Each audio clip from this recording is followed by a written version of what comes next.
All right, you're about to listen to a doozy of an episode. It's about an hour and 40 minutes long. It's a pretty long one. I started out with the intention of talking about entrepreneurship and parenthood with Rachel Duffy, who did the objection-busting series with me earlier on this year on the podcast. Maybe, I don't know when this episode's airing, but it could have been a month or two ago.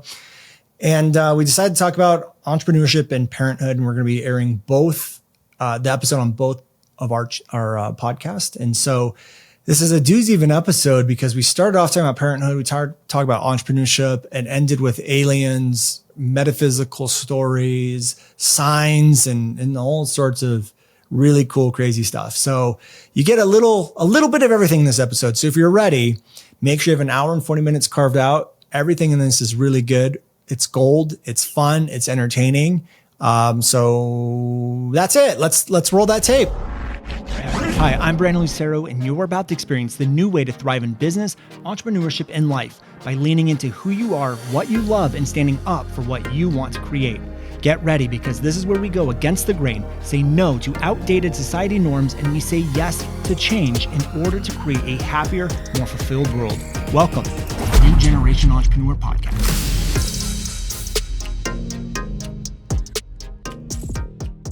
Hey everyone, welcome to the New Generation Entrepreneur Podcast. We're here back with you with another episode. I'm really excited for this one. And apparently it looks like you guys are going to be excited for this one too, because ever since we did the objection-busting series with Rachel Duffy, I'm pretty convinced that the audience likes her more than me. And we've been getting so many messages of, can you guys do another episode together? Bring Rachel back on co-host style. And so here we are.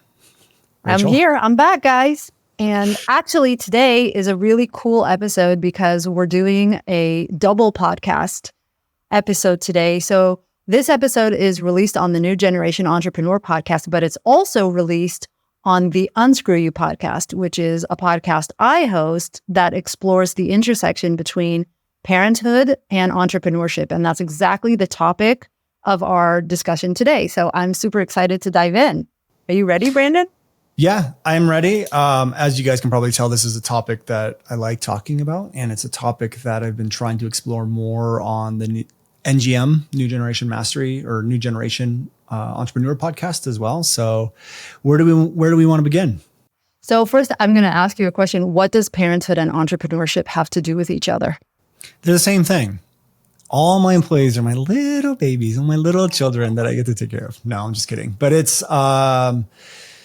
it's very similar in a lot of ways. And actually, I think sometimes people say that like entrepreneurship helps them become a better leader and better like family person. I actually think it's the opposite for me, which is being a parent has actually made me a better entrepreneur.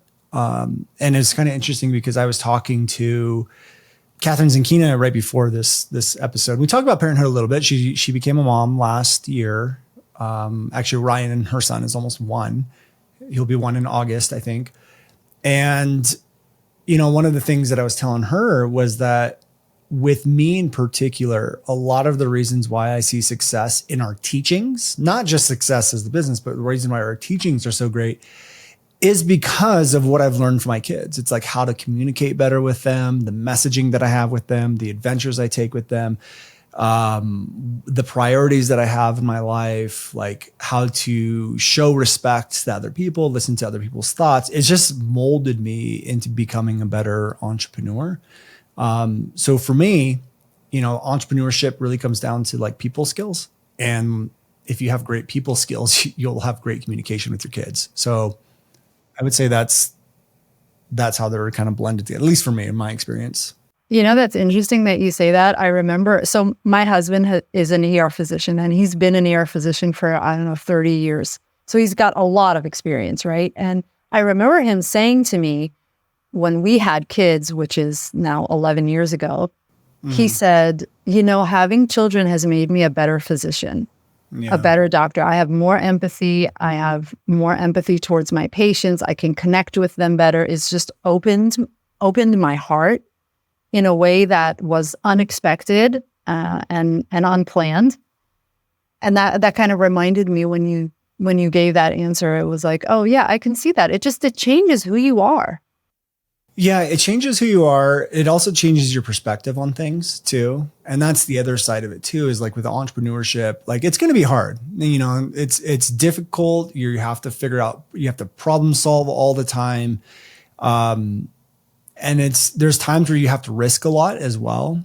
And so for me, I selfishly use my kids as like motivation even to get through those times because, I know they're watching me. I know that they're going to like, what does your dad like do? Or dad, what do you do? Or like, what is that? What is a business owner? What does that mean? And, and I talk to them about the freedom that it gives us and how other people don't have that. And they ask questions like, why aren't other people's parents entrepreneurs and all sorts of stuff? And so when we go through like really hard times, like this past year was pretty scary, sort of. I mean, it wasn't that scary, but like, well, let's just put it this way. The version of Brandon 5 years ago, had he gone through what I just went through this last year, would have been scared out of his mind. And obviously I've been growing so much since then, so it wasn't that bad, but a lot of unpredictability. And there was this thought of like, look, your kids are watching you. And if everything falls apart, they're going to be watching you. And if things continue to grow, they're going to be watching you. So even like when you see success and how you handle it and how you treat other people and the gratitude you show for it, they're watching you. So like for me, yes, what I said earlier of like all the talking and communication and all those things and understanding compassion is great, but also it's selfishly using them for motivation to do and take the actions that I need to take because I know they're watching, and I can be that example for them as we go and navigate good times and bad times. Does that make sense? It does make sense. And it's also reminding me, I don't know if you remember this, but a few years ago, you had an event. So for those of you listening who don't know this, Brandon and I met because I became a student. I became a student of his program. He was my mentor in messaging, and he's still my mentor.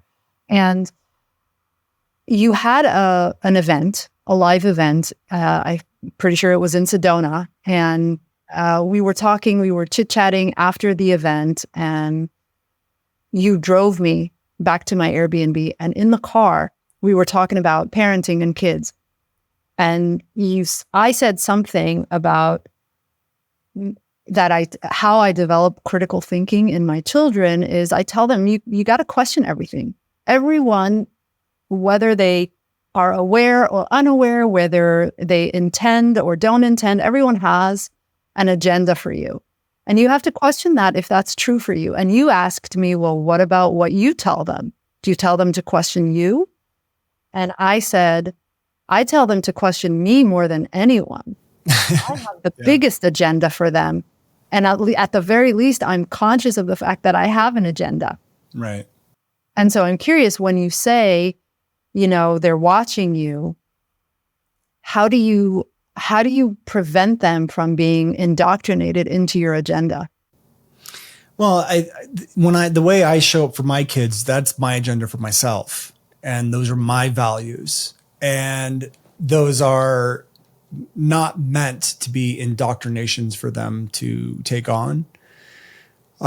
So I always tell them, like I'm very careful with, you're a parent, you're their idol, and you're the example that you're setting for the stage. So for me, what I try to do a very good job with is indoctrinating them into values or behaviors that I think would be helpful for them either way, but not certain paths. So like when I talk about business and entrepreneurship and how other parents don't have that, I let them know that's the path that your mom and I chose. Like we chose this, a very conscious choice to do this. And I said, I was born to do this. This is what I was born to do. And you guys are born to do maybe this, but maybe something else. And that's your choice on what you want to do. But I also tell them like, look, no matter what you do, the way you show up, the way you think will determine whether you're successful in that or not, whether you take my path or another path. There's like universal principles of values and behaviors that will make you successful, that will limit or intensify the amount of emotional distress you go through in certain situations, how grounded or ungrounded you are. And so for me, the example that I set, like I'm just going to be who I am, obviously, and then I try to be better than who I am today. I'll try to be better tomorrow to show those certain things, like a focus on growth, a focus on like being able to shift my perspective, holding, being grounded in turbulent times. Those are all sort of things. So I guess the simple answer is I'm okay indoctrinating them into values or behaviors that I know will be helpful no matter what they're going through, because there's universal truths. It's like, if you're going to go through hard times, you're going to go through it whether you're grounded or not grounded. So I'd rather teach my kids how to be grounded, or be able to shift the perspective or have gratitude for certain things. And I don't care if you're a doctor, you're a lawyer, you work as a cashier at Whole Foods or Big Five or whatever. It doesn't matter. Those are all traits that no matter what's going to happen are going to improve your life and allow you to move up the ladder, become more successful. Again, another one is like personal power, teaching them personal power so that in boundaries, like those are all great things that I think are missing in today's current educational system that as a parent, we have the opportunity to do. And especially as entrepreneurs, we have more of an opportunity to do because we're constantly going through, like having obstacles thrown in our path. Yeah.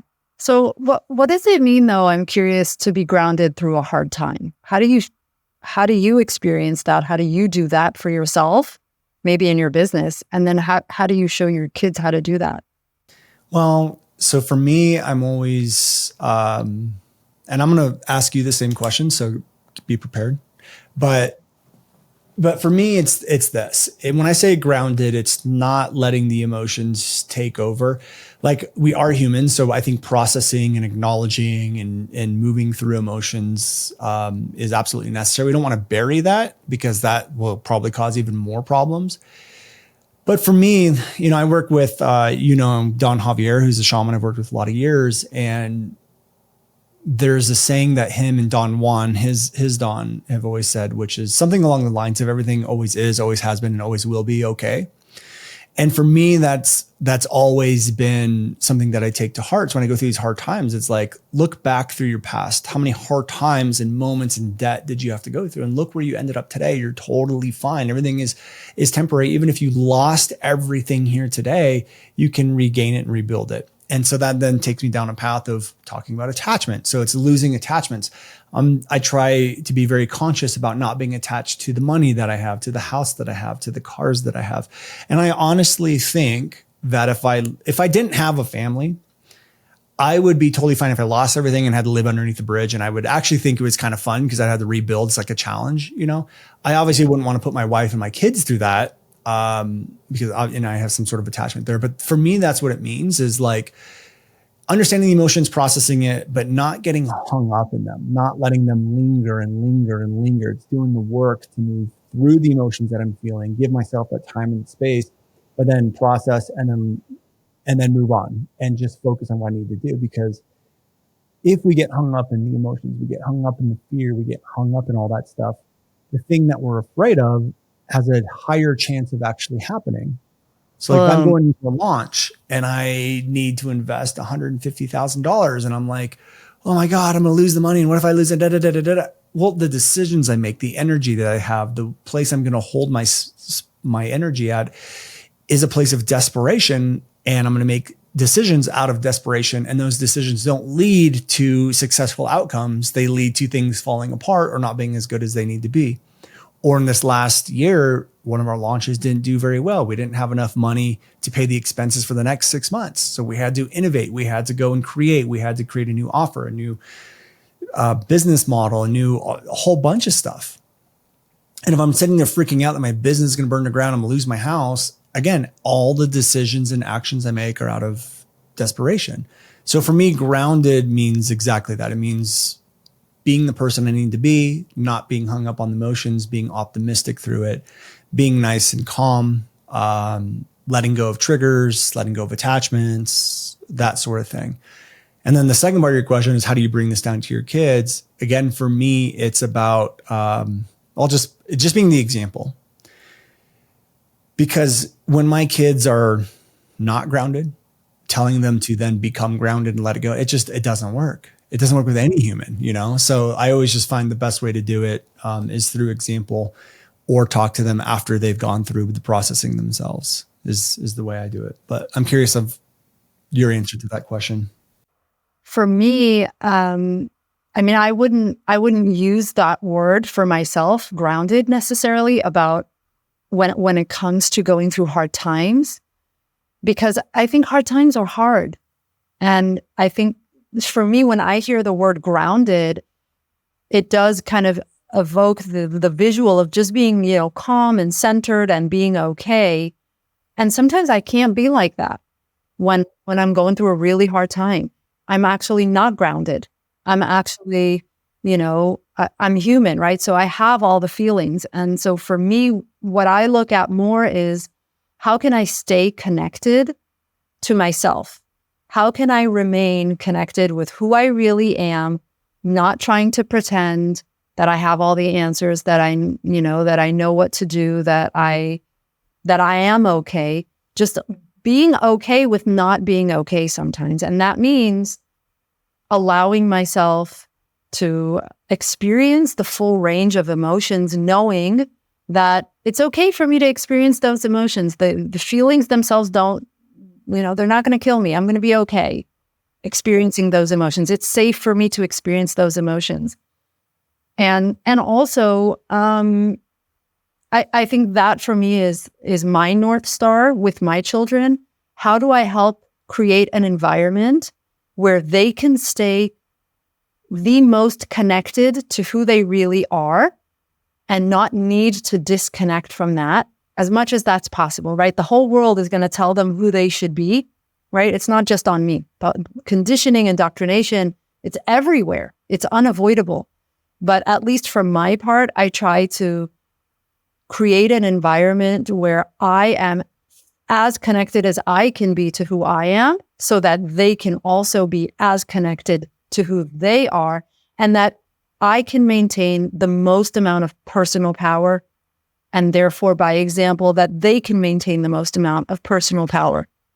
Okay, so let's dive into that, because I need some more clarity here, because to me, that concept is a little airy-fairy. It's kind of like, so like, I'll just give you an example here. Let's say my 3-year-old, Maddie, she wants popsicle. It's hot outside and her brother insists she get a popsicle, but she can't have it. It's unfair. She throws a tantrum. She does all that stuff.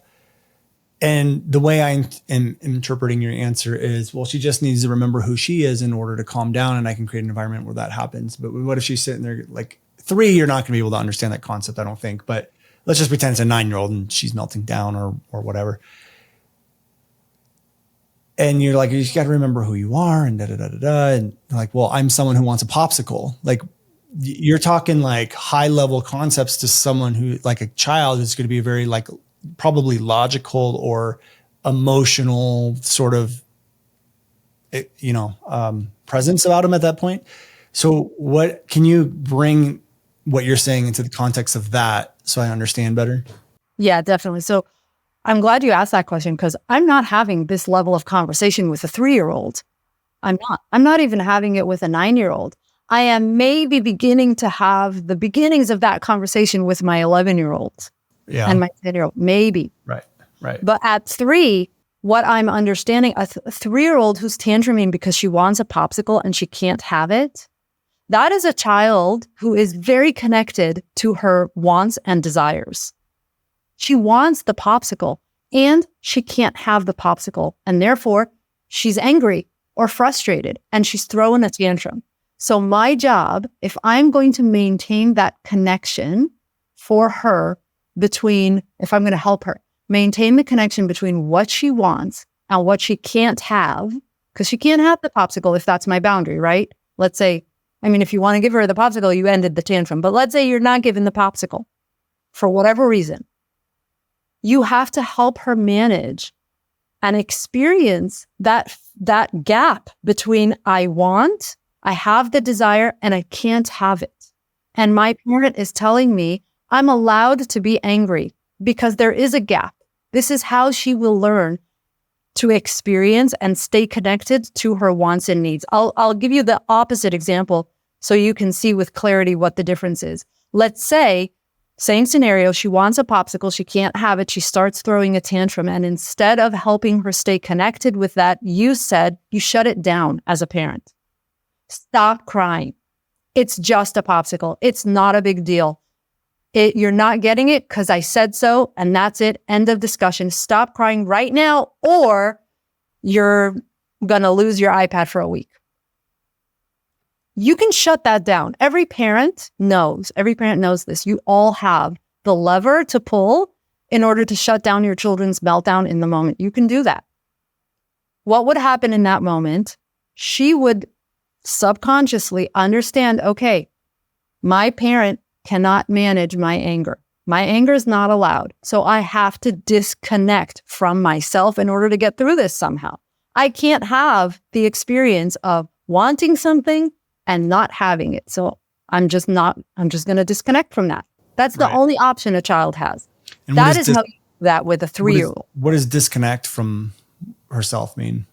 It means she's going to learn over time. If this is a one-time fluke, whatever. But if this is a recurring experience in her childhood or in anyone's childhood, over time, and this is what all of us learned, by the way, one way or another, you learn to stop feeling it. You learn to push it down. You learn to not know. Stop feeling what? Feel the anger? Anger. Because oftentimes we convolute the feeling. Anger is just a feeling. It's a feeling, just like happiness is a feeling.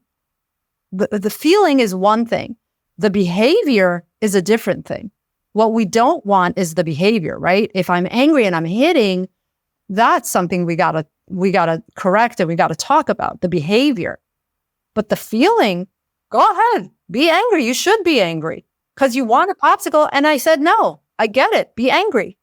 Do you see what I'm saying? Yeah. And then what happens if they start to not feel the anger anymore? Is it like, how does that usually show up in like normal behavior? Fast forward 10, 20, 30 years, and now we're grown-ups. And what we learned in our childhoods was to shut parts of ourselves down because those parts threatened our closeness with our parents. If my dad couldn't manage my anger, couldn't stand it when I was angry, I learned not to be angry. And now when I'm a grown-up, A, I still can't be angry, still don't know how to manage my own feelings. And B, I've now been conditioned to be good for other people. I've learned and I've conditioned myself, my environment has conditioned me to look at other people for the cues and the signals for how I should be. And that is how we leak our personal power as grown-ups. So if we're reverse engineering it, this is the place where it's born when we're 1 and 2 and 3 and 5 and 10. And over in our childhoods, we're taught to disconnect. This is how we leak our power as grown-ups. So next question. I know we're getting off on a tangent now, but I'm just trying to, understand. Now let's say you have the parent who allows that sort of thing, like creates a safe environment for a kid to be angry and express their emotions and their thoughts and stuff like that. Now, does the opposite happen when you fast forward? Like now you have someone who's overly emotional and sharing all their emotions all over the place and stuff like that? You have someone, well, what does overly emotional mean? We are emotional beings. We have emotions all the time, intense emotions, in fact.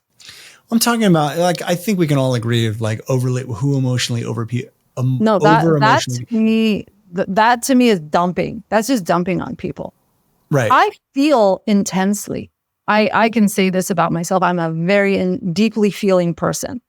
But I don't think, you can correct me if I'm wrong, if you think I'm wrong, but I don't think I dump my feelings on people. No. Mm-mm. I feel them. I feel them a lot. Right. And I know how to manage, because now I've taught myself how to do this as a grown-up. I wasn't taught when I was a kid, but I've done this for myself as a grown-up. And now I just feel the emotions, and that's that. And then it's over and we can move on. Right. Exactly. That's kind of how I am. For me, when I say grounded, that's what I'm talking about. I'm not saying we hide emotions and we're like at a constant state of stability the entire time, but it's kind of like we honor see, express, move on, not getting hung up, attached, and living in it longer than we need to. We're like, some people will live in an emotion for days, weeks, months, years. years. Yeah. And so for me, that's what grounded is. It's not limiting the human experience, but it's also like, for me, grounded also means not being a victim to your triggers as well. So it's kind of like, I can be angry, conscious that I'm angry, aware that I'm angry, but also have and it could be at work, and then I walk into the room and my kid spills a cup of water. It's not letting the trigger explosion take off. It's like I'm grounded in the emotion. It's not grounded doesn't mean emotionless. It just means, I guess the simple way to explain it is like you just don't let triggers control your reactions to things, is kind of what I mean by grounded. So do you, in your experience, when you're angry about something, let's say something happens at work and it's frustrating, or you're going through a really difficult time, like you were, sharing earlier, it's been a difficult year. There's been a lot of change.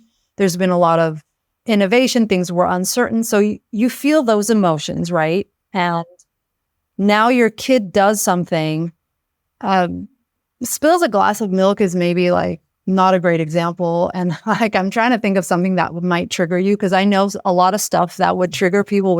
Coloring on the wall, the $24,000 paint job we just had on the house when Maddie takes a pen to it. Did she? Yeah. That's a real example. What Not happened? only once, but she does it like a couple times a week. And then what happens? We just leave paint and like crayon on the wall. We just like, at this point, we just know what's going to happen. For me, it's just accepting. And that's what I'm talking about. Like letting go of attachments and things. Like, give the fuck that my house has paint on it or pen on it or whatever. It's like, you have this expectation or attachment to like the house needs to be perfect and paint and this and that. And then you just lose it. You just lose it. And like, oh, okay, whatever. She's happy. I'm happy. It's not a big deal. Whatever. But anyways, I know I interrupted your point. You were saying when I'm angry at work and something happens. Right. And then let's say you're angry at work and you come home and one of your kids hits their sibling. Will comes over to Lily and smacks her in the face out of the blue, really hits her hard. What do you do?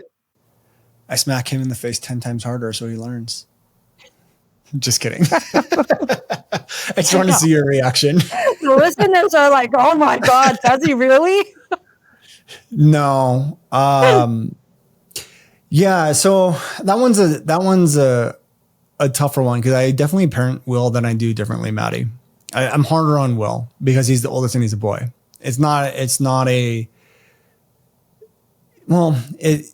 It used to be an unconscious thing, and then I became aware of it. And I was like, okay, I'm definitely parenting them a little bit differently.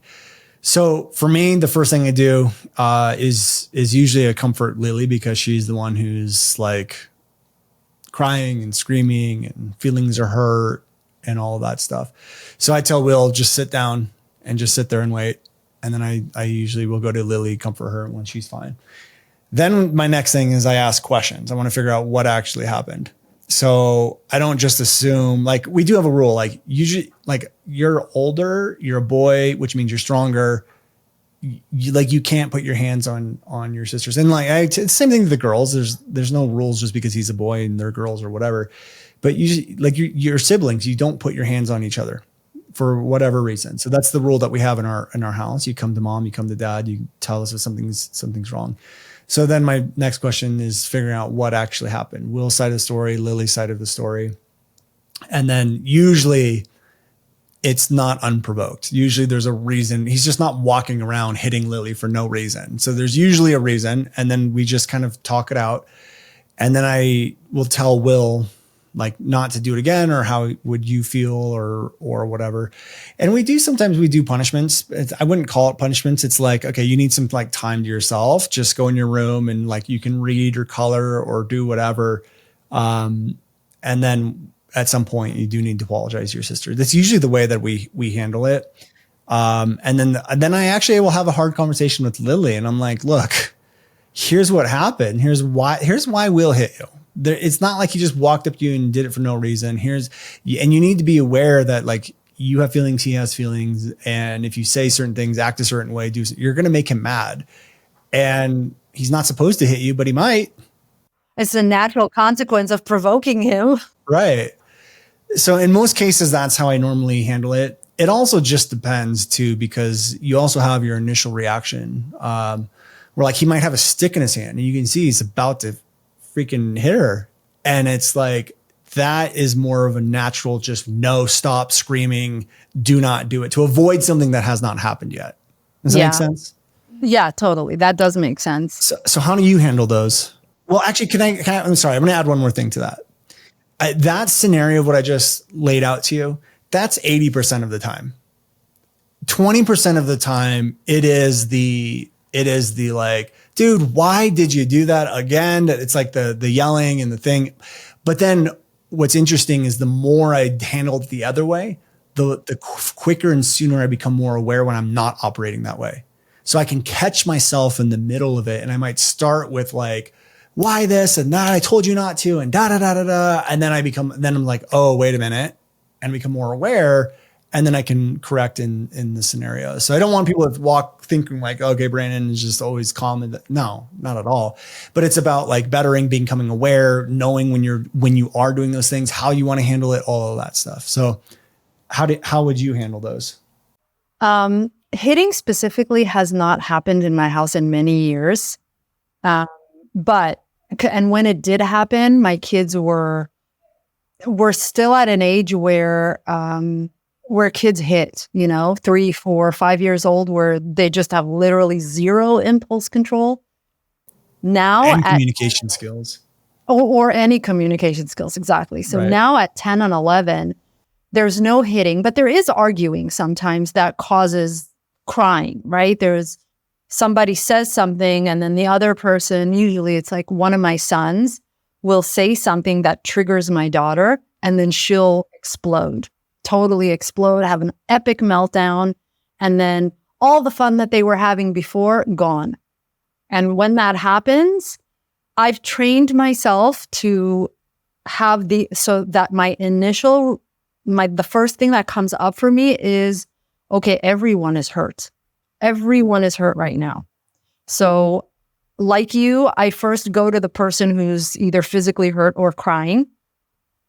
And I say, and honestly, with my daughter, when she's in that state, there's no communication. There's just being together.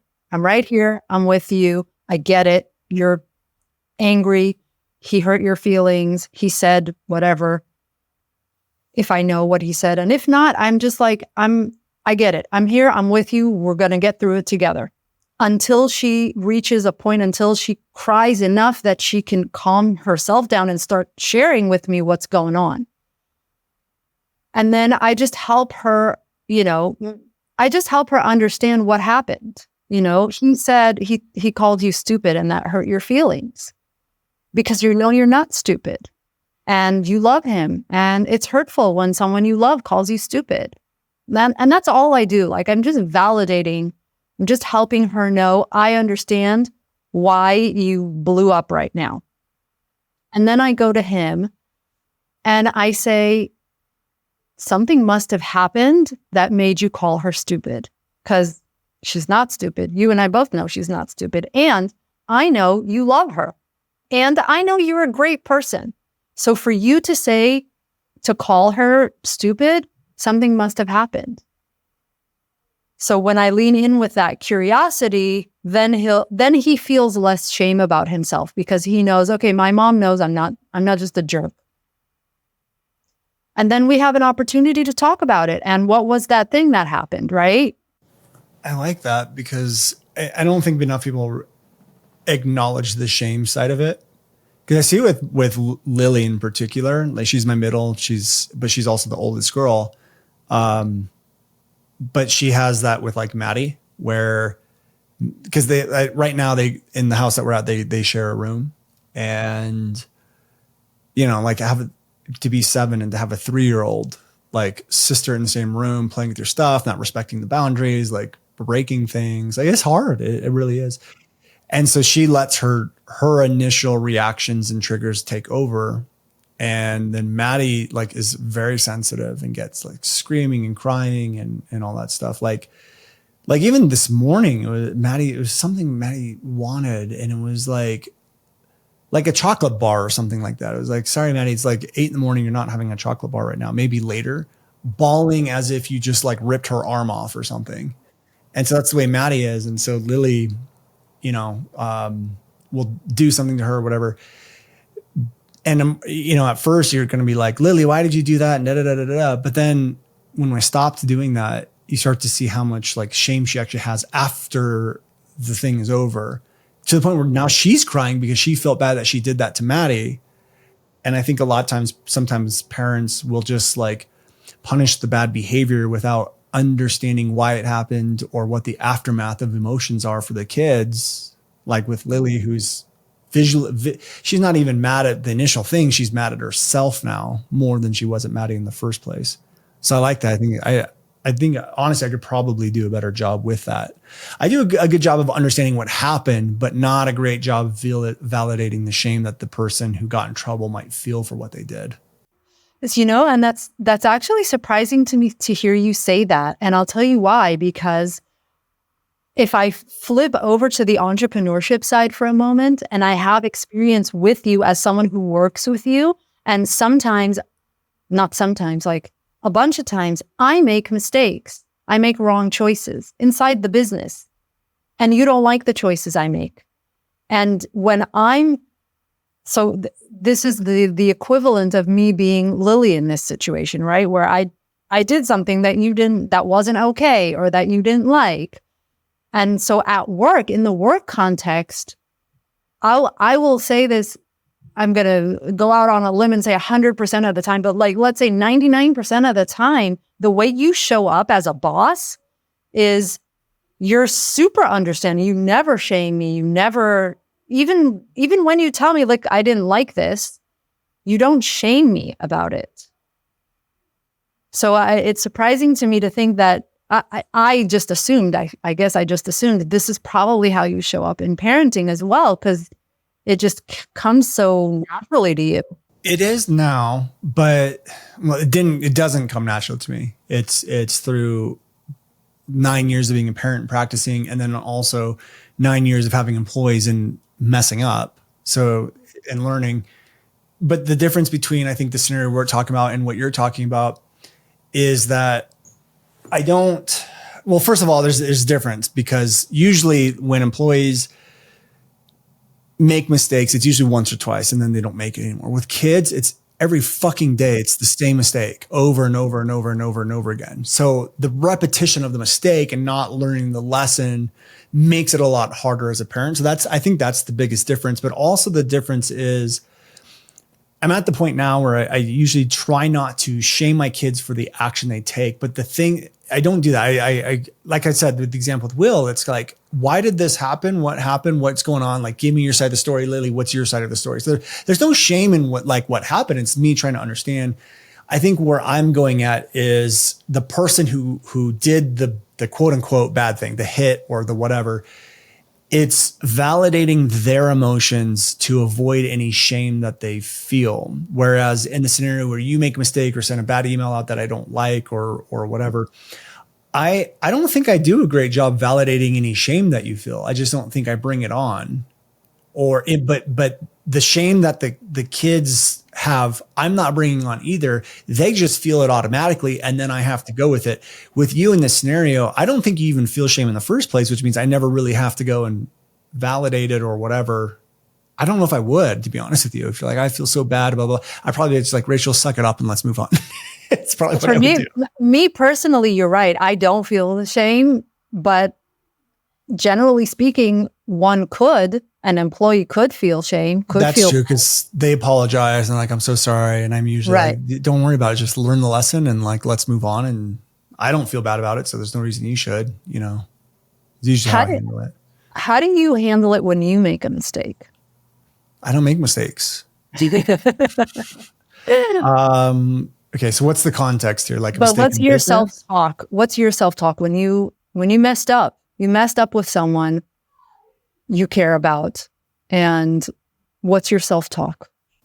I just go, I need to clean it up. So for me, like, working with Don Javier and all this stuff for a lot of years, there's a lot of like universal truths that I take on and a lot of like traits that I have and a lot of the personal development. And one of the biggest ones is responsibility.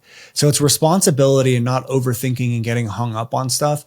So like when I mess up and I'm like, oh, shouldn't have done that. It's it's time to clean it up. So let me take responsibility for what my action was. Let me apologize. Let me see how the other person feels.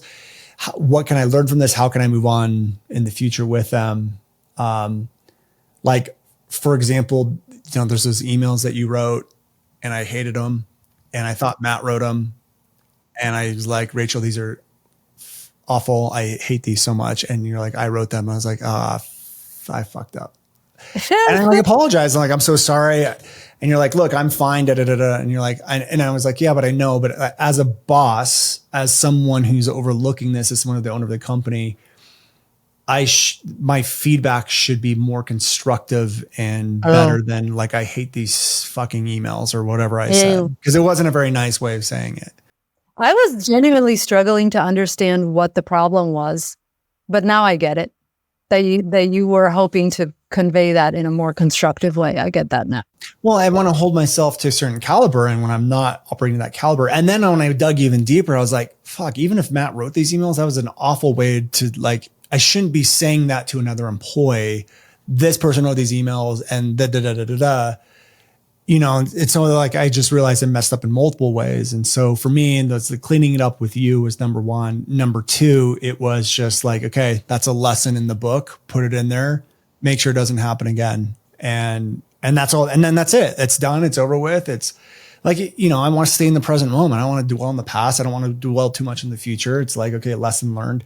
I think sometimes I almost am a bit robotic because I'm like that with our students as well. It's like, your content is, and your marketing is you, especially in a personal brand. And for me, a lot of people get hung up on fear and judgment, but the easiest way I look at it is it's a science experiment. It's a perspective I chose to take with it. It's a science experiment. It means my world to me, but it's a science experiment. If we don't get the data we want, then we just try something else and we move on. And I think that concept sort of is hard for a lot of students to take on too, because it's so personal to them. But that's the other thing, is just don't take things personally. Also, as another like universal law that you learn from the Don, is don't take things personally. Take full responsibility for your actions. Clean up whatever you need to clean up, and you move on and you learn from it. And again, it's not an overnight switch. It's something I've been doing for the last 5 years, but also you have to stay consistent and dedicated and like want to master it. Otherwise, it's just gonna be really, really difficult. I think what I'm hearing from you though is like, or what I'm not hearing is you don't really internalize a lot of shame, or maybe even at all, over how you react in a moment, how you behave, even when it's unconscious, even when something slips out, even when you get triggered or go back into an old pattern or whatever happens. Like you said something that you regretted, but I didn't hear any like shame around it. I used to. I mean, I used to have a ton of shame. Like when I started the business and I was 28, I'd been working for my dad, then his company went under, and then I was broke, and I was like getting married and still had roommates, and then I had to live with my in-laws, and like all my other friends had jobs. They were buying houses, they were having kids. And here I was like 28 years old, living with my in-laws, working on this business that was not successful. Then fast forward, having to do that for 4 more years. And now I'm in my 30s. I have a kid. I'm still living with my in-laws. Like there's a lot of shame in that, a lot of embarrassment. And then, I mean, a lot, like where I was overcompensating for certain things and just being mean to people because I was insecure and all of that stuff. And then as I started to get more success, it like actually amplified a lot of it, where I was like, a lot of my value was tied up in money I made and just like going to nice places and nice cars and like all of this stuff. And I still want nice cars, with the intention behind it. And the reason behind it is actually, that's the reason why I got rid of the Jag. I hated the way it made me feel and how it made me look at other people.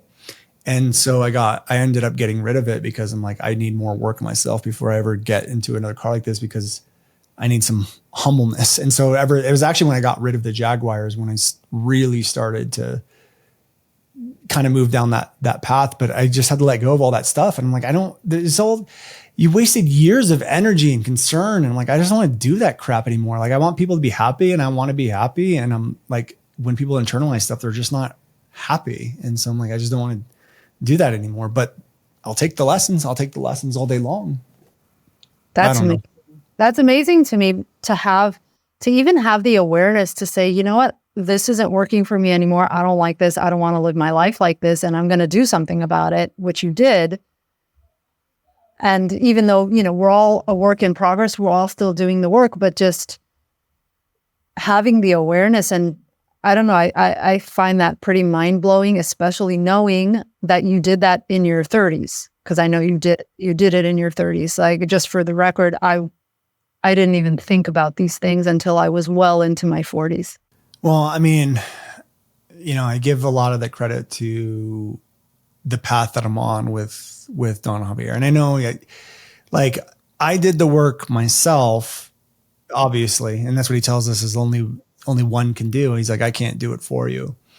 And that's true with anything, but it's having, a mentor to bring those sorts of awareness and lessons to you. And, he works in different ways. He works beyond the 3D. So in a lot of ways that you can't tell. So a lot of this also happens in dream time. So like, he works with you in like dream time. And, my experience has been, has been this. So the only way we can learn something is through experience. You don't learn anything by reading a book. And I know you've heard the bike example 1.5 million times. It's like, you can get all the degrees in the world on how to ride a bike. Go ride a bike, you're going to fall. You don't know how to ride it until you actually get on the bike and ride it. And so the only way to learn anything is through experience, which means messing up. It means making mistakes. It means like yelling at your kids, or maybe even hitting your kids, or whatever it may be. And you learn from it and you adjust. But in dream time, there's days, especially when I first started with DX, where I'd wake up and I would have knowings and understandings of things that I never experienced here in the physical world. But whatever I did in dream time, I did work there that left me with the knowing that I can now bring into this. So I feel like at times I have an unfair advantage, but at the same time, I'll go through some really, really extremely painful things, and they will repeat and repeat and repeat and repeat until I learn the lesson. And then Don's like, look, you can't move on until you learn the lesson, and it will repeat until you actually learn the lesson. So if you don't want to go through those times anymore, then fucking learn the lesson and change. And he has and this is why I'm with the students the way I am sometimes, is like, there's compassion and there's validation of emotions, but there's also no sympathy. And he's like, I'm here for you, and I'm sorry you have to go through that. And he'll give you a hug and he'll sit there with you. But it'll be at some point, he'd be like, when's enough going to be enough for you? And so he has that like masculine, feminine balance, and has molded me into being who I am today as well. And how I treat the kids and how I treat our students and a lot of that stuff. So I do have to give a lot of credit to his mentorship, even though I did the work. But also, like, you don't need someone like DX to like learn this stuff. It just takes, I think, a desire and and dedication to reading the books you need to read and working with people like you or whoever in order to do it. And for me, like I just don't want to feel the shame anymore. I think, especially with kids, and usually what I find with shame is if you have too much of a focus on like shame and internalization, you miss the lessons, because you're too focused on yourself. And so it's almost like a shame cycle you keep like running through, because you just won't learn lessons. Does that make sense? That makes a lot of sense. It makes a lot of sense. And also I still stand by what I said. Like, it's still mind blowing to me that you had that awareness, that you were receptive and open to that. Let's put it that way, because most people are so stuck inside that cycle, they can't even stop long enough to consider what you're saying right now, which I think is so beautiful. And, to me, you and I have talked about this a million times, but this is really why we're here, is to go through this process. This is why we're here on Earth, to go through this process on ourselves. And our children will also have that work ahead of them one day. Here's something that might help some of the listeners is like, let's say your spouse or someone, think about someone you really care about, like someone you genuinely love with all your heart. Could be your kid, could be a spouse, grandparent, whatever. And think about them messing up. Think about that. And they messed up on you, like they did something to you. And then they forgive you and whatever. Are you going to, maybe they don't forgive, or maybe they don't apologize, not forgive, but apologize. Maybe they don't, but you just see them and they're so full of shame for what they did and it's eating them up on the inside.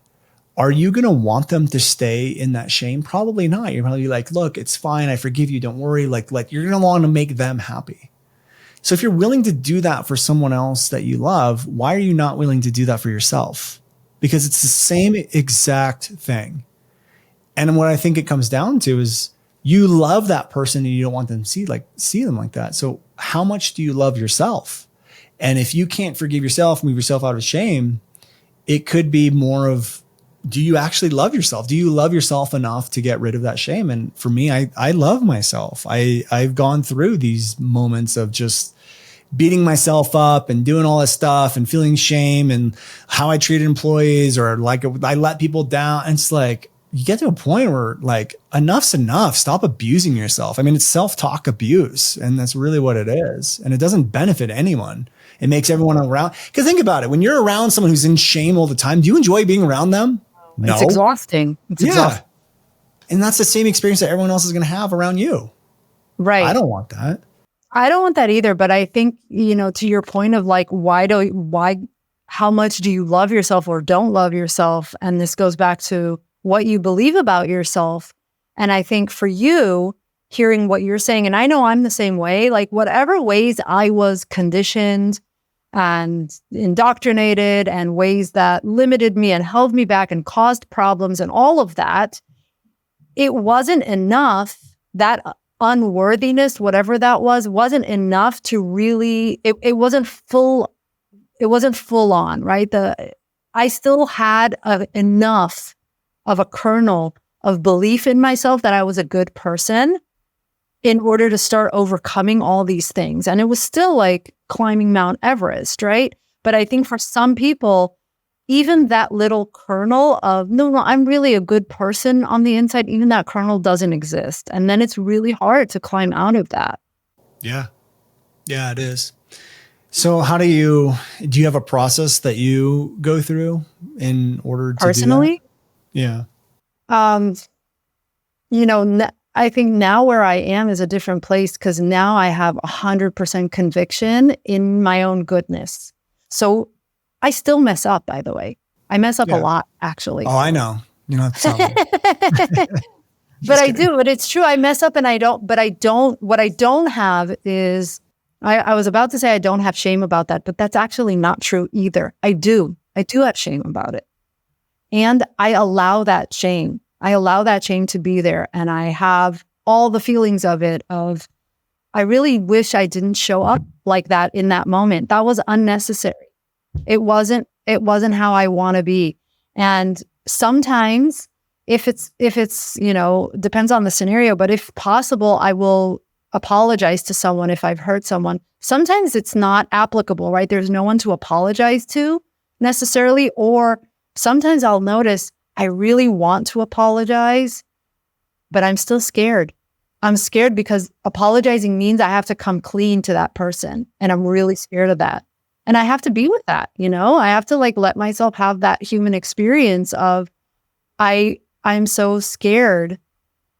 So, I do have certain relationships in my life. For example, with my husband, we've been together for I think 19 years now.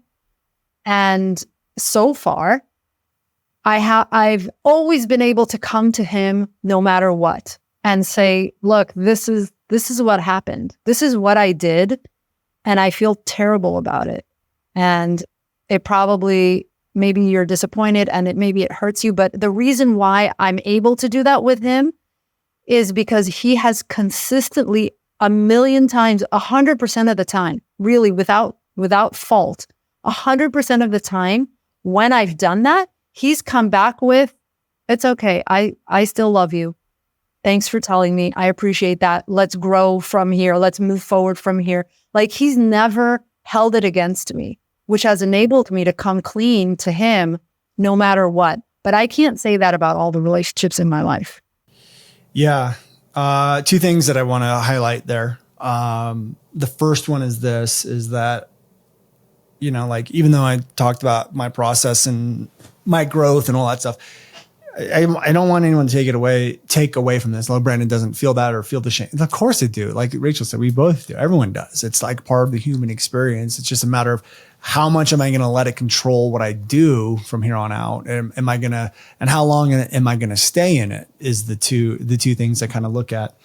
But at the same time, I think a lot of people also let those emotions dictate their actions. Meaning, like if we're looking through the entrepreneur lens here, it's kind of like, I put out an ad, it totally bombed. I got a bunch of hate. I feel a lot of shame. People got offended. I feel a lot of shame. Therefore, I'm not going to post again. And it's like, no, you can still feel the shame and go again. You can still feel the shame and invest again. You can still feel the shame and do whatever. Same thing with fear. People think I have to be fearless in business. No, you don't.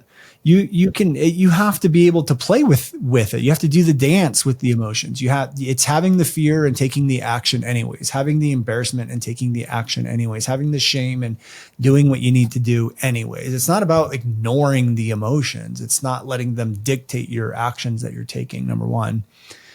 The second thing I was going to play off of was what you just demonstrated with your husband is it's about safeness. And so if you have employees who can't talk to you, you have children who aren't talking to you, you have kids that make a mistake and they try to hide it. It's not that they're bad kids. It's that you kind of suck as a parent. You haven't created an environment. Well, let me read. You don't suck as a parent. Let's just go back. Or you do. Or maybe you do. I don't know. It's that you haven't, as the parent, created a safe enough environment for them to be able to talk to you about anything. And that's what it is. And it's the same thing with your spouse. There's, one of the things that with Jacqueline and I is like, sometimes when she spends money or whatever, she has a hard time telling me that. And I have to look at the credit card and I'm like, what? And then I really catch myself in the moment, like, okay, that initial, like, what is already. That's why she's not saying.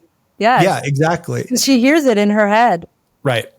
And so that's been one of my biggest things with her is just like, okay, you need to like keep that financial, because I don't want that in a relationship. I want it like, I love depth and openness and honesty and just like facing things together and all of that stuff. So I've realized that recently is like, okay, this is something that I'm doing. So I need to correct myself. It's not, and then when I find out I correct myself, if there really is like a bad spending habit that she has, which she doesn't, but if she did, that openness and safety of that conversation increases the likelihood that she could change, I can change, like all of that stuff. But it's the same with your kids. Like you find that your kids are hiding certain things and doing like they're having potty accidents and like hiding it or something, and they lie about it. Why? It's not because they're bad kids. It's because you haven't done a great job creating an environment where it's safe to tell you, like, because you're going to yell or get mad or whatever. Same thing with employees. If they're doing stuff or hiding things or whatever, have you created an environment where it's safe to talk to you about those sort of things? And this, I think, with kids, it's a little different because kids automatically, their knee-jerk reaction is going to be, and it should be, to lie. That's the truth. It should be to hide from you because they cannot risk cutting attachment with you. They can't risk it. It's a matter of life and death for them. So it is survival. Exactly. It's in the most literal sense, it's survival. So if their knee-jerk reaction was to lie, I don't think there's anything fundamentally wrong with that. The question is, can they come to you later and say, I want to tell you something. I lied. And maybe that later is later in the day. Maybe it's a month later. Maybe it's 2 months later. Who knows, right? But can there be a space where your child ultimately can come to you and say, remember when this happened? I want to tell you something. I lied and I feel bad. and I feel like I'm a bad person. And that is a beautiful opening to a conversation the two of you can have where you get to know your child. This is the moment where your child showed up in their most vulnerable, like at their worst. Here it is. Here's all my dirty laundry, mom and dad. What are you going to do with it? And so if you can just respond to that with love and compassion and acceptance, and no lectures, like next time, be like, shut up about all of that. No lectures, no lessons. Just be in that vulnerable space with your kid. Over time, you will create the environment where they can maintain their personal power and be unapologetic about who they are, because you showed them it's safe to be who you are. And I think this is the thing that, like, I learned this actually from my husband I remember in the early stages of our dating, he was just so unapologetic about who he is. If we went out and let's say we had too much to drink, and when that happens, he becomes a blabbermouth. Like oh my God, don't tell my husband any secrets. This is a life lesson. We need to go wine tasting. I'm going to get him drunk. I want to hear all the secrets. Everything comes out. Everything comes out. All the dirty laundry comes out when he's drunk. And he says stuff that comes out like not very graceful, you know? And when that would happen, the next day, he would just like, yep, that I did that. Yep, I said that. And he would apologize but he was just unapologetic. He would apologize, but he was unapologetic about who he was. He had no shame. Yeah, he was apologizing because it might have made you feel uncomfortable or something like that. But he wasn't apologizing because he felt embarrassed by saying it. Right. And even when that does happen, when he says something in front of a big group of people, even if he says something about me in front of a big group of people, and I you know me, like, I'm like, whatever, I don't care what people say. I'm okay with that. But he wasn't okay with them. The next day he'd be like, I feel so awful. I'm so sorry. But at the same time, alongside with that, he was just like, this is who I am. And part of it for me was like, you know what? I know who I married. This is the guy I married. When he has too much to drink, he talks too much. Like that's just who he is. Yeah. I mean, I don't think there's anything worse than being with someone who didn't fall in love with who you actually are because you were trying to get them to like you, or, you know, something. Or you're thinking like, you know, if I could, I'll help them work on this thing. And if they just change this part of themselves, everything will be great. And I'm like, no, screw that. I don't want to. Yeah. Why would you want to be with someone who needs to change? It's like, what? It's too much work. It's too much work. Well, I would say, like, I've been with Jacqueline since we were 15 and 16 years old, and I'll be 40 next month. So that's like 24 years of being together. Like, we broke up like maybe 2 times for like a month when we were in college or something like that. But we basically been together for 24 years, married for, I don't know, 13 or 12 or I don't know, whatever, 13, because it was 2010. And when you're 15 and 16 up to 40, there's a lot of change. It's the hardest part about being in a relationship is you fall in love with one version of someone, and then they turn into a completely different person. Like, even just the spirituality path that I'm on now, that didn't exist 10 years ago. It wasn't me. And then that's the biggest thing with Jacqueline. It's just like, I don't even know this person anymore. Like, this growth that you're doing and all of the stuff. And then now she's on her own growth journey, on her own pace. And now we're like reconnecting because a lot of the things that used to be crazy in her eyes are now making more sense. And like the conversation you and I are having, she would absolutely love. But I think that's the hardest part in relationships, is like, you fall in love and then you still have to accept and love who that person becomes. And if you don't, then everything shifts and changes and relationships end in that spot. But what I also see that I don't want is when someone stops their growth to go back down and stay with the person, keeping them anchored. Like, hell no. I would rather get a divorce and be who I am turning into be than stay stuck in a stagnant pool because I don't want to leave the person, because the person can't accept who I'm becoming, you know? Right. And that is that line or that harmony between attachment and non-attachment. Because with my kids, like, I'm just going to be honest, I have a million attachments. I have a lot of attachment to my kids. I have attachment to who they are. I have attachment to them being in my life. Like I have a shit ton of attachment to my kids. If something happened there, I'd be crushed. But when it comes to my husband, I love him to death. He is my person. Like I could, I could talk about him all day long, how much I love him. And if you ask me, are you going to be married to him for the rest of your life? My genuine answer is, I'm definitely going to be married to him until the end of today. Ask me tomorrow about tomorrow. Like, I don't know. My intention is to be married to him for the rest of our lives. I got into it with that intention, but is that going to happen? I don't know. Tomorrow morning, I'm a different person. In 5 minutes, I'm going to be a different person. He's going to be a different person. Maybe it's not going to work out anymore after that. But the idea of us being together is so that we can change. It's not so that we can stay the same. Do you see what I'm saying? Yeah, of course I do. Yeah.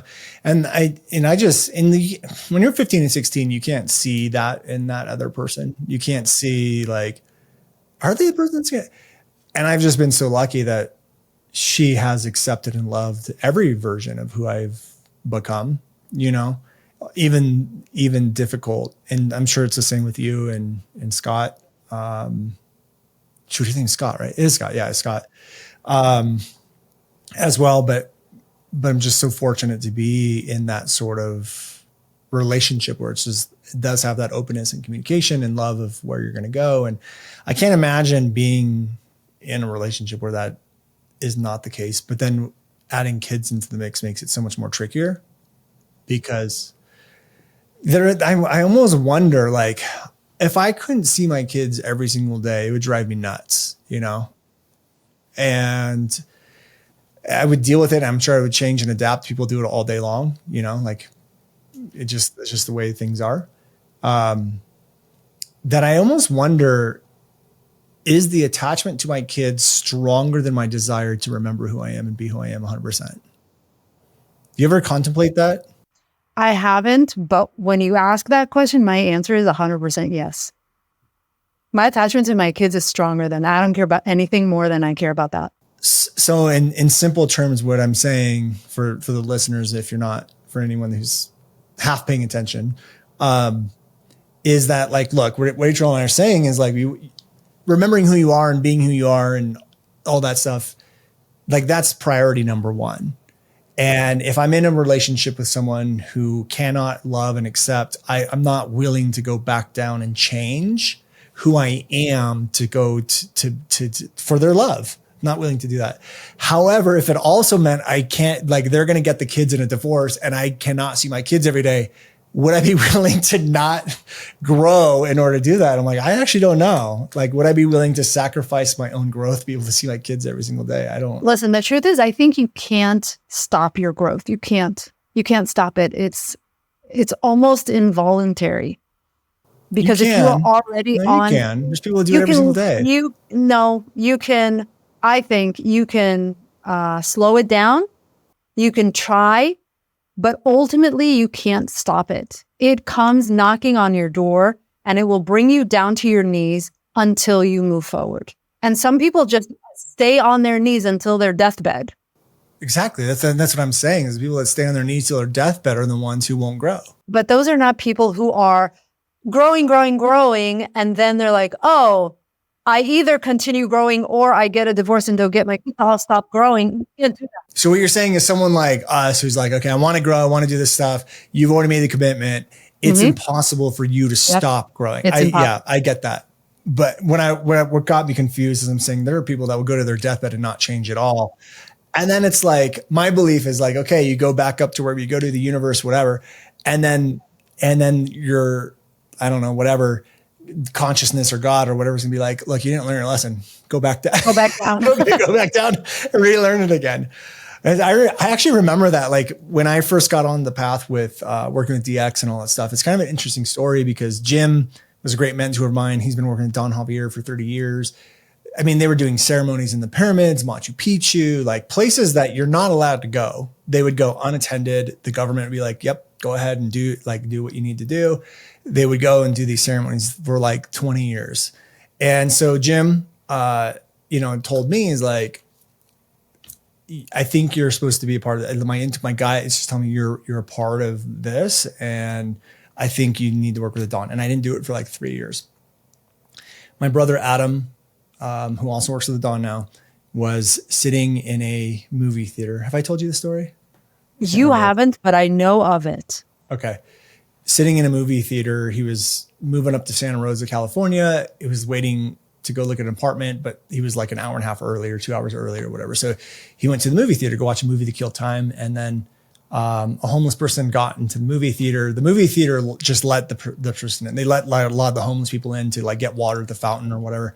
So this guy comes in. No one knew, but he had actually killed another homeless person the night before. So he like stabbed him like 32 times or something with a butcher's knife. Next day walks into the movie theaters, tells me to get a glass of water, sits behind my brother and just like starts stabbing my brother Adam. And Adam ended up turning around. Adam thought the guy was punching him. So Adam just punched him in the head, in the face. The guy dropped the knife and like ran out.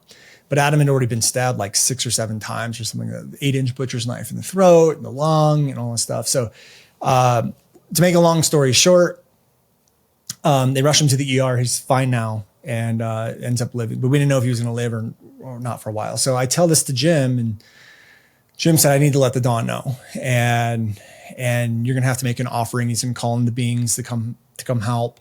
And so I make this offering. I do this thing. And the Dawn's like, we're on it. We're working.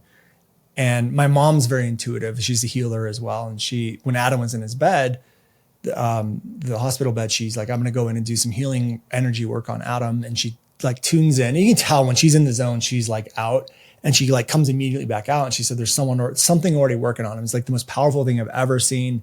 It's work. And she would like use this hand motion, like knitting, but she was like incredibly fast. She's like, it's moving so fast. I don't know what it is. And so, long story short, the Dawn helped heal Adam and all that stuff. But I remember getting a call. This is why I'm telling the story. I get a call from Mandy and says like, look, you've been on this list for 3 years. You're the first person in 30 years to have an opportunity to work with DX. She's like, this is your path. This is the path that you signed up for before you came down here. And she said, look, growth is inevitable. You're either going to walk this path in this lifetime or the next. It's your choice. You have free will. You can do whatever you want, but it's either this lifetime or the next. And so I guess I remember that conversation so vividly. And I think now, going back to our original conversation earlier in this episode of like why I don't live in the shame and a lot of this stuff is because I'm like, I don't want to relive these fucking lessons again. I want to like grow and do it and move on. And you're going to learn it and you're going to grow in this lifetime or the next. You might as well just do it now. And so I just remember that conversation. And so like anytime you see these stubborn mules who just will not grow, it's like, bro, you're going to do it sooner or later. You just might as well do it now. So long-winded story for. That's really interesting. Cause when I think about why I did that, why I took this upon myself to grow, it was not at all related to me learning lessons this life or the next life or the previous life. Because my personal belief, I don't know if there's a previous life or a future life, but I know that there's this one. And for me, what I was seeing was how generation after generation, I was fortunate enough to know my great-grandparents. So I knew my great-grandparents and my grandparents and of course my own parents. And then there was me. And I saw generation after generation after generation, we were carrying the same hurt around.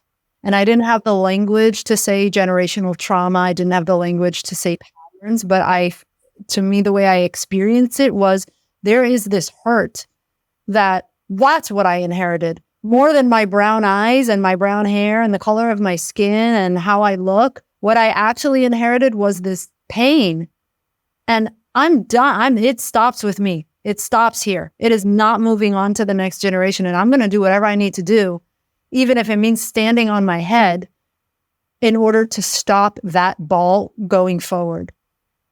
But it's reminiscent of what you're saying. Like the lessons need to be learned. in this life or in another life. So these are lessons that all these lives before mine didn't learn. Yeah.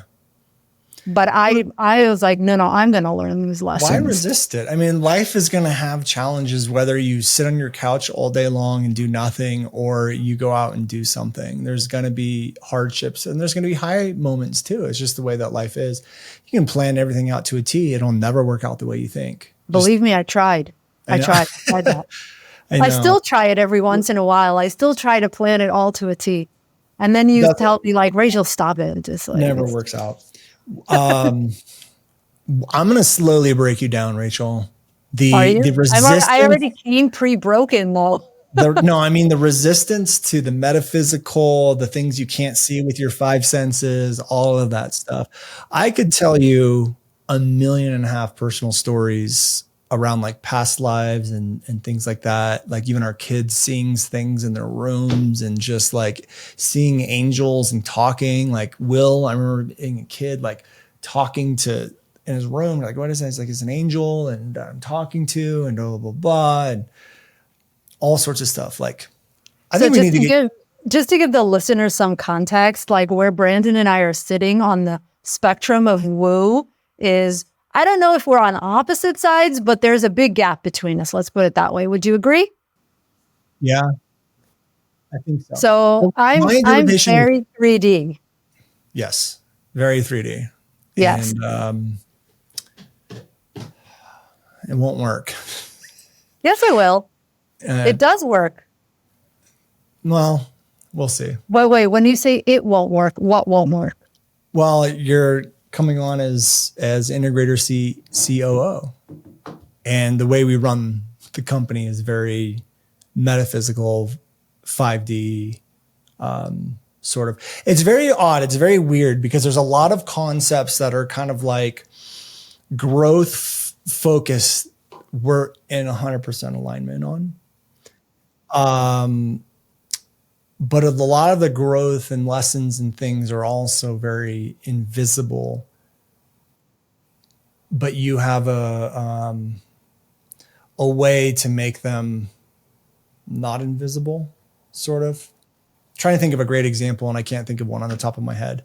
I'll give you an example. It's an example of signs, right? It's our debate on signs, if signs exist. So Brandon and I have this ongoing debate, do signs exist or not? Like, and by signs, I mean like signs from the universe or a higher power or guides or whatever you believe in.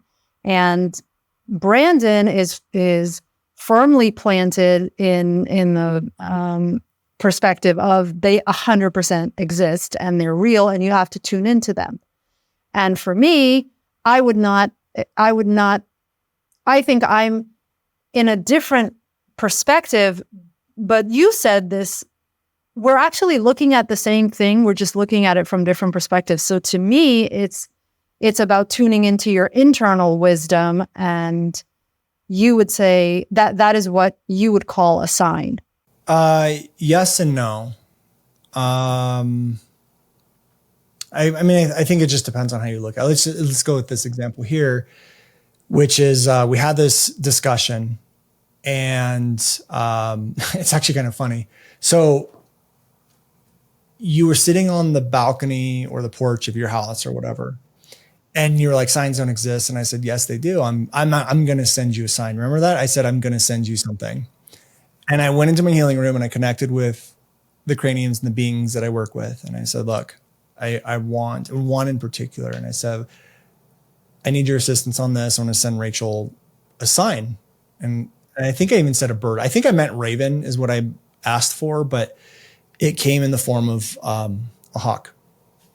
And then we're having this debate. You're like, it's internal wisdom. It's like, I'm like, no, it's yes and no. It's not really internal wisdom. It's also like you get what you need to hear and you know, that like you pick up on what you're missing and they can help assist you and guide you. And there's always meaning and everything.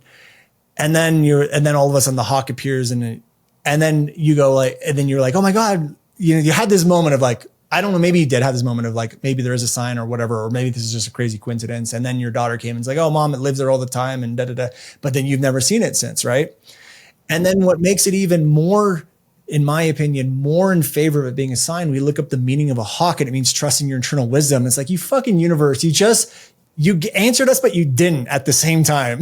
It's like, you got the sign, but the sign was also proving that Rachel was talking about internal wisdom. So it was like, but also what's the coincidence of that? Like But first I'll tell you what the coincidence is. It's not a coincidence. Put a pin in that for a sec, but I'll tell you about the sign being like ambiguous. If I were to go with you, what the sign is saying is you're both right. That's what the sign is saying. Like, it's both of your points are valid. But in saying that, you have to admit there are such thing as signs, which is what you were saying before. There is no such thing as signs. Everything's a coincidence. No, my point is, for you, there are signs. For you, signs do exist. 100%. I'm 100%. I believe you 1,000,000% signs exist for you because you have that belief that they exist for you. Therefore, you have trained your nervous system and your brain to look for them, and that's why you find them. And so when you said to me, I'm going to send you a bird, automatically, subconsciously, this goes back to messaging, by the way, subconsciously, now I'm tuned into it. Now I'm looking for a bird, and I found it. No, so the way I look at it is your awareness is open to receiving the signs, which the signs are there. You just have a closed off awareness to them, which means that they're there, but your reality now becomes they're not there, even though they are there, because your awareness is closed off to them because of your belief. But it doesn't mean they don't exist. It just means you're choosing not to listen or to whatever. But when you say signs, it's not just awareness of the bird that I noticed the bird. It's the meaning that the bird carries. So when I saw that hawk, the hawk itself didn't have a meaning to me. The only meaning was I had this moment where nobody was around me. The dog wasn't there. The kids weren't there. It was just me and this hawk. And I got to be present to this majestic, beautiful bird who was looking at me like straight in the face. Like, you know how hawks, they just stare. They don't even blink. And he was staring at me and he was like all majestic and beautiful. And I stared at him too. And I was like, okay, this is one of the most beautiful moments of my life. I need to be really present to it. So, and that was all it is. That was all it was, right? I was just present with this amazing creature, and we shared a moment in this universe, on this planet, and that moment is gone. And that was all it was, right? I was just really living that moment with this incredible, beautiful creature that flies, you know, that I wish I could fly, but that creature flies. And it was just a beautiful moment of me connecting with myself, really, but the bird is what facilitated that for me. The bird allowed me to be present. And that's when I heard, that is when I finally allowed my inner being to be quiet enough to hear what I needed to hear to move forward with stuff that you and I had been talking about. I heard that just like in this moment between me and the bird, nothing was missing. I didn't need to do anything. I didn't ask for the bird to come. It just landed there. It was just there. And it was a perfect moment. I didn't need to push anything. I didn't need to be a certain way in order for the bird to come to me, right? I didn't call it. It just came. And I was like, okay, this is what I need to do right now in where you and I were in our discussions. I was like, I just need to be present. That's all I need. I don't need to work so hard. Right. And you're saying that is a coincidence that had happened, the bird, or there was significance in the reason why it came. Because I think that's what it comes down to is there significance in this happening right now? Okay, that's a great question. I think I needed to hear that. There was a part of me, my internal wisdom, needed to say that to me. I needed to hear that from myself. And so, the bird was there anyway. Right. Whether I noticed it or didn't notice it, it was there. But because you mentioned it, now I noticed it. So that was your gift to me, was to say, I'm going to send you a sign. And you, in that sense, you facilitated me finding that bird, having that moment and hearing what I needed to hear. I think where we disagree is that you do find significance in it. You had nature give you an answer that you needed. For me, where you're saying is it just happened to be totally random. The bird was already there. It's flying around. And yes. And what I'm saying is no, it was there specifically because of you, for you to deliver something. And that's where you disagree. So let me tell you one last story and then we'll wrap up because we're already getting to an hour and a half. But I actually just told this story on the last episode with that I recorded with Catherine. So I'll just give you the quick version of it. But basically being on the path with Don Javier, you look at everyone's been working with him for like the last 30 years and like hardly anyone had any kids. And then every single person who worked with them, their spouse also worked with Don Javier. So I was looking at that going like, I have kids and a spouse who doesn't work with Don Javier. Does that mean I have to give up my family? And I'm like, I don't know if I'm willing to do that to like walk this path. And so it was, a thought that had plagued me for a really long time, like a year, 2 years. And then the Don, he knows that he understands that. I mean, he can literally hear your thoughts and what are going through your head and all of this stuff. And then he'll push you, he'll like squeeze you until you pop, until you move out of those things. And so he would start telling these stories in some of the gatherings about, when he was a kid and going into the desert and working with shamans and working with Don Juan and all of this stuff and the ceremonies they did and the experiences they had and the beings he would work with and like all of this stuff, the saints and angels and like all of this stuff as like a kid. And he'd tell all these stories. And then he said, when Don Juan passed, there was a 20-year period where he had to go like just live a normal life. And they said, you have to, for the people the mission you have to carry out and the people you're going to work with, you have to understand what it's like to just be a normal human being without seeing the things that you can see and the things that you can do. And so he did that, had a family, all that stuff. And then one day Don Juan came back and said, all right, it's time to start the journey. He had to leave his family in order to do that. Like he still has a great relationship with his kids and visits them all the time. But that meant like he had to divorce his wife. And he even told his wife beforehand, like, we're not twin flames. Like I'll get married if you want to, because they were dating, but she's like, I'm letting you know, like, we aren't meant to be together. Like you're not my twin flame. So if you want to do this, I'll do it. And so they got married and she's like, I want kids. And he's like, if you want kids, we can have kids. So leaving the family meant like divorce and he had to go and do his work that he had to do, the ceremonies and all the things and all that stuff, which obviously you can't bring your kids with you. So he'd tell these stories and I'm sitting there questioning the path the whole time. And I'm like, oh my God, like I don't want to leave my family. Why do I have to make this decision? This is stupid. I was like filled with anger. And then when I would see him at gatherings, he'd come up to me and he would start telling me like when my son turned 11, I had to like leave and I had to make a path between my family, make a decision between my family and my kid. And he'd keep telling me this stuff. And I'd be like living in this torment. I lived in this torment for 4 years. This is like a hidden torment thing that I've never really talked about before. I talked about it in the last episode and I'm talking about it here now. And then I made it and we moved to Arizona and I'm like living closer to the Don and doing all this work. And then I get to the conclusion. One day I'm like, I'm not doing this anymore. It's been 4 years. I haven't had to make a choice. It hasn't affected my growth in working with the Don. I'm not going to live in this torment anymore. And I made that decision. And so what I had done is regained my personal power back because I'm not victim to these like thoughts and my assumptions and all that stuff. Well, about 2 or 3 months later, after making that decision, things are going great. We go into the forest we get a permit to go cut down a Christmas tree. We go into the forest, we cut down the Christmas tree. And Will starts telling me, Dad, I'm seeing a white wolf. There's a white wolf. And I was like, Will, there's no wolves in Arizona. What are you talking about? He goes, there's a white wolf. I see a white wolf. And Jacqueline and I are like, there's no wolves in Arizona. Will like totally did like invalidating his emotions and his reality. Terrible parenting. And so all of a sudden we're cutting the Christmas tree down and I hear this wolf howl. And the kids are like, what is that? And I'm like, Will, I told you I saw a wolf. I'm like, it's just coyotes. Don't worry. In my mind, I'm like, it's not coyotes. And a whole pack erupts around us.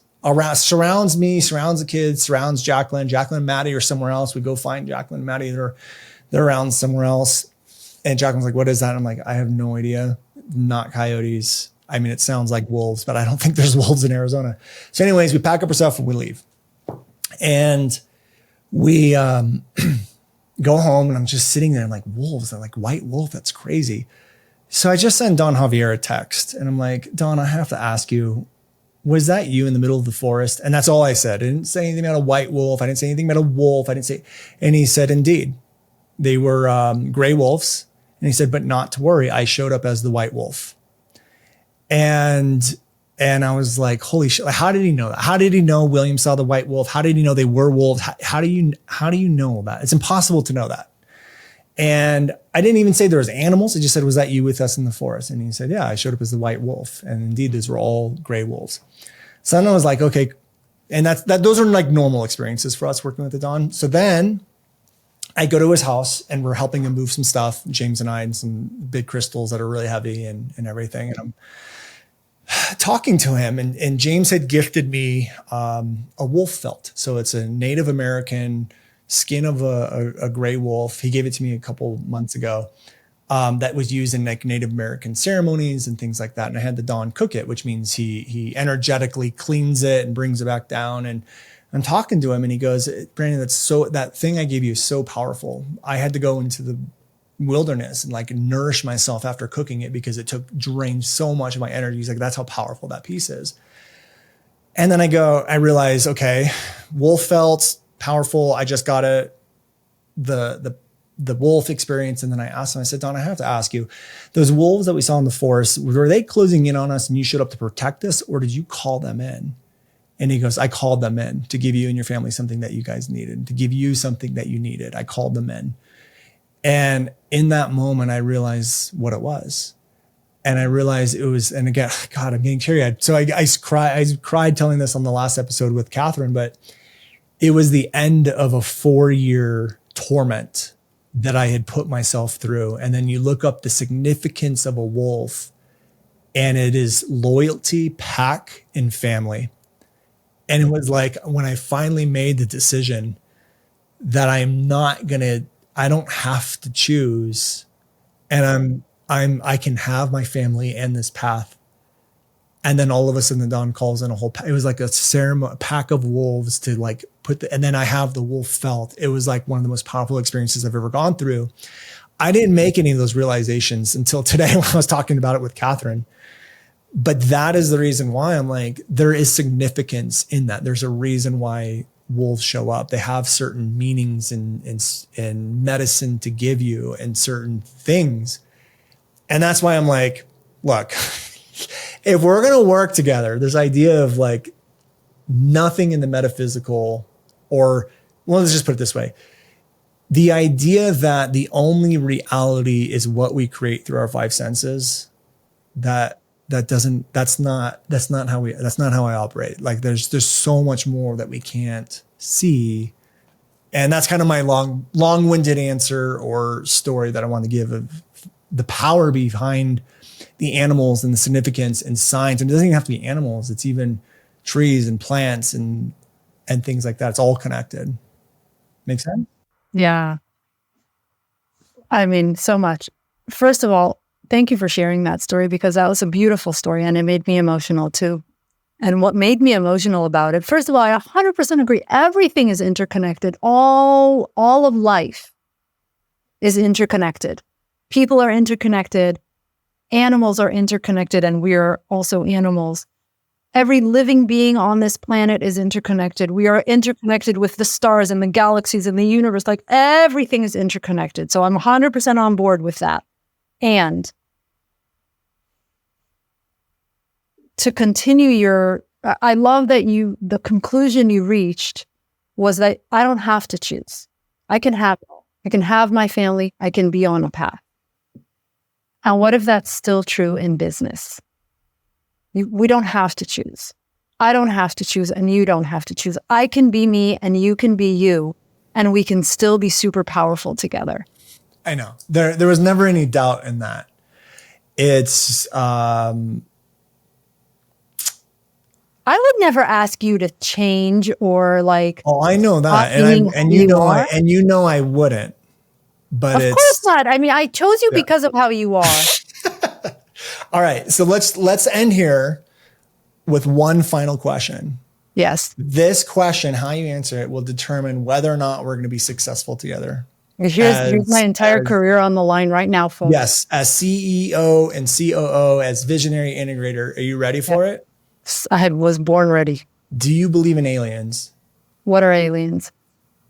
Beings from not Earth. Do I believe aliens exist? Yes. Is that your question? Yeah. In the universe? Do aliens exist in the universe? Was that the question? Anywhere. This universe, a different galaxy. So I'm going to use a different word than aliens.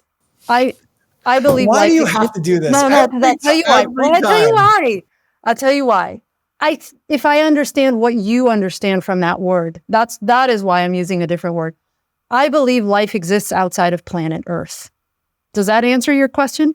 I think so, but I don't look at this. The life that we are aware of, like plants, animals, human beings, I believe there are other life forms not of this planet. Okay. Yeah. So the answer is yes. Then. So, but why I'm asking that question about aliens is because most of the time the conversations about aliens are about aliens coming to Earth. Yeah. They're already here. So that I don't know that we can debate. But do life forms exist outside of planet Earth and outside of what you and I are familiar with? Yeah.